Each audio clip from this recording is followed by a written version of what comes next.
सब जिस तरह हम रोज़ाना की बुनियाद पर देख रहे होते हैं कि रोज़ा किन किन चीज़ों से टूट सकता है, तो मुख्तलिफ चीज़ें हैं, उनमें कौन कौन सी चीज़ें आ जाती हैं, ज़रा इनलिस्ट करके बताएं हम। अंदाज़ा होना चाहिए कि रोज़ा जो है वो सरकार दो आलम सल्लल्लाहु अलैहि वसल्लम की तालीमात की रोशनी में 3 चीज़ों के एहतमाम का नाम है। ठीक है। सबसे पहले खाने पीने से अपने आप को बाज रखने का नाम है। दूसरा मियाँ बीवी के झैल में कुर्बत इख्तियार न करना, एक दूसरे को दूर रखना, रोज़े के औकात के दरमियान अपने आप को एक दूसरे से दूर रखना जो है वो इसका तकाज़ा है। और तीसरा, किसी भी अंदाज के अंदर जो है वो अपने ऊपर गुस्ल को वाजिब कर लेना। अच्छा। इन 3 अक़साम के झैल में जब ये 3 मामलात होंगे, यानी कोई शख्स जब जानबूझकर खाएगा तो रोज़ा टूट जाएगा, मियाँ बीवी जानबूझकर अगर कुर्बत इख्तियार करेंगे तो उससे रोज़ा टूट जाएगा, और अगर कोई शख्स, कोई मर्द अपनी हैसियत में यानी अपने ऊपर रोज़ा गुस्ल वाजिब कर लेगा तो उसका रोज़ा भी टूट जाएगा। ये 3 बुनियादी अक़साम है। चौथी किस्म वो है जिसमें जानबूझ का तो मामला नहीं है, लेकिन वो फितरी तकाज़ा है। जैसे ख़वातीन की मखसूस अय्याम है, जब वो शुरू हो जाते हैं तो आज खुद रोज़ा जो है वो टूट जाया करता है, लेकिन उस पर कफ़ारा नहीं होता, उस पर कज़ा होती है, उस पर कफ़ारा नहीं होता। चले, जैसे आपने कज़ा की बात की, तो रोज़े की जो कज़ा है वो कब तक की जा सकती है?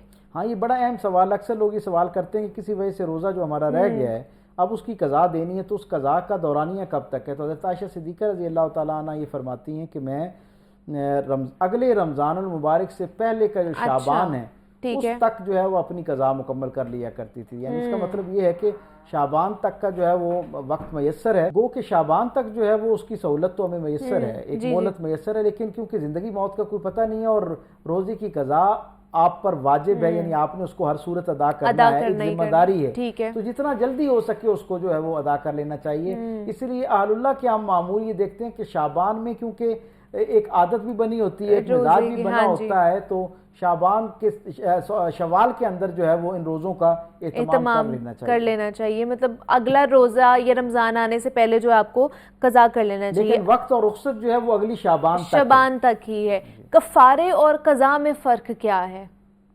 इसका जो बिल्कुल सादा सा मतलब है ना समझना, अगर कोई चाहे तो वो ये है कि जब रोज़ा फितरी तौर पर आपकी चॉइस के बगैर टूटता है तो उस पर आपने उसकी कज़ा देना होती है। कज़ा देनी है। आप रोज़ा टूटने का सबब यानी जानबूझ के बाय चॉइस आपने रोज़ा तोड़ा, बाय चॉइस आपने तोड़ा है, ठीक है, तो उसके नतीजे में फिर वो आपको कज़ा नहीं होगी, क्योंकि उसमें यानी एक तो रोज़े की महरूमी है वो कज़ा की सूरत में पूरी करना होगी, और दूसरा जो रोज़े का अदब है और उसका एहतराम है वो अदम ताज़ीम की बुनियाद पर फिर वो कफ़ारे के झैल में आपको कफ़ारा देना पड़ेगा। और यकीनन यानी कज़ा जो है वो एक रोज़े के बदले में एक है, और कफ़ारा जो है वो रोज़े के बदले में एक गुलाम का आज़ाद करना है। अगर वो मैसर ना हो तो फिर 60 रोज़े रखने, लगातार 60 रोज़े रखने, और अगर वो भी ना हो सके तो फिर 60 मसाकीन जो हैं उनको खाना खिलाना है।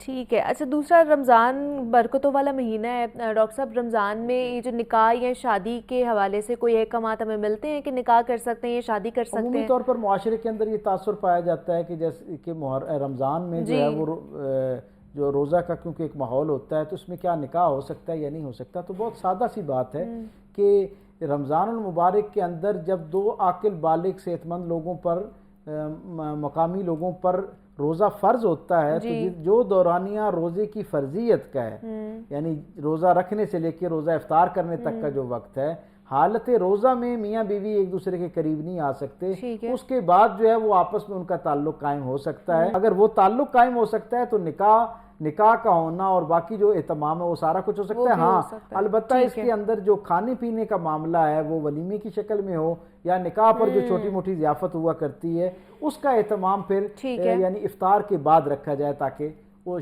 हुक्म शरीयत जो है वो रमज़ान के आदाब जो हैं उनसे जो है ना वो ना हो, उनकी तौहीन ना हो रही हो। ठीक है, मतलब किया जा सकता है, लेकिन सारे जो उसके आदाब हैं, एहतियात, वो भी देखनी चाहिए।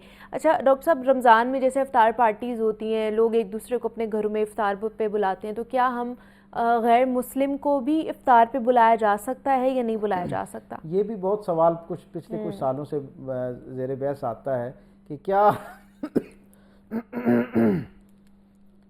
क्या एक गैर मुस्लिम जो है उसको अपने यहाँ इफ्तार पर बुलाया जा सकता है, या उनके घर जाया जा सकता है? अगर वो इफ्तार के लिए दावत दे रहे हैं तो उनके घर जा सकती है।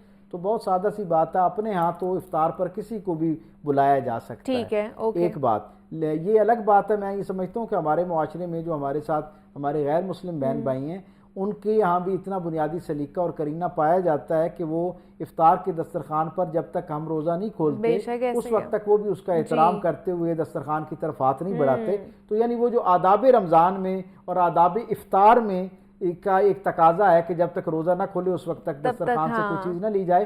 میرے خیال میں پاکستان میں شاید ہی کوئی ایسا غیر مسلم ہو جو ان بنیادی، بلکہ سچی بات یہ ہے کہ وہ کئی جگہ پر ہم سے بھی زیادہ بہتر انداز میں اس احترام کا جو ہے وہ خیال رکھتے ہیں اور خیال کرتے ہیں. سو اس لیے ایک تو یہ طے ہوگا کہ اپنے ہاں تو کسی کو بھی بلایا جا سکتا ہے. دوسرے جو ہیں کسی غیر مسلم کی طرف سے افطار کی دعوت ہو تو اس میں بھی جایا جا سکتا ہے. صرف شرط یہ ہے کہ دسترخوان پر موجود جو کچھ ہے وہ سارے کا سارا حلال ہونا چاہیے. اور اگر وہ حلال ہے تو جیسے آپ اپنے گھر میں افطاری پہ جا سکتے ہیں، کسی مسلمان بہن بھائی عزیز و اقارب دوست احباب میں سے کسی کی دعوت پر جا سکتے ہیں اور ان کی دعوت قبول کر سکتے ہیں، اسی طرح غیر مسلم کی دعوت جو ہے وہ بھی قبول کی جا سکتی ہے. اچھا، لاسٹلی کوسچن میں کرنا چاہوں گی کہ کیا روزہ جس نے رکھا ہوا ہے کیا وہ انجیکشن لگوا سکتا ہے روزے کی حالت میں؟ دیکھیے انجیکشن کا جہاں تک سوال ہے نا، انجیکشن کا مطلب ہے کوئی چیز جسم کے اندر انجیکٹ کی جا رہی ہے. اب ایسی چیز اس پر دو طرح کی رائے پائی جاتی ہے. ایک وہ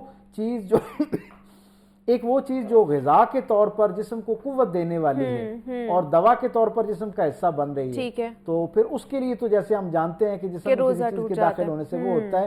لیکن فقہا کی اس پر دو آراء ہیں. کچھ لوگ یہ کہتے ہیں کہ جو براہ راست جسم کو تقویت نہ دینے والی انجیکشن ہو اس کو لگانے کی گنجائش جو ہے وہ دی جا سکتی ہے. بات اور میرا اس پر ایک طالب علمانہ رائے یہ ہے کہ حد المقدور کوشش کی جائے کہ اس سے بچا جائے. اور اگر بالفرض کسی شخص نے انجیکشن لگوا لیا اور اس کے دل سے ایک آواز آ رہی ہے کہ شاید اس کا روزہ جو ہے وہ کمزور ہو گیا یا ٹوٹ گیا، ناقص ہو گیا، تو وہ اس کی قضا کے طور پر رمضان المبارک کے بعد اس روزے کو جو ہے اس کی تعداد جو ہے اس کو مکمل پورا کر سکتے ہیں.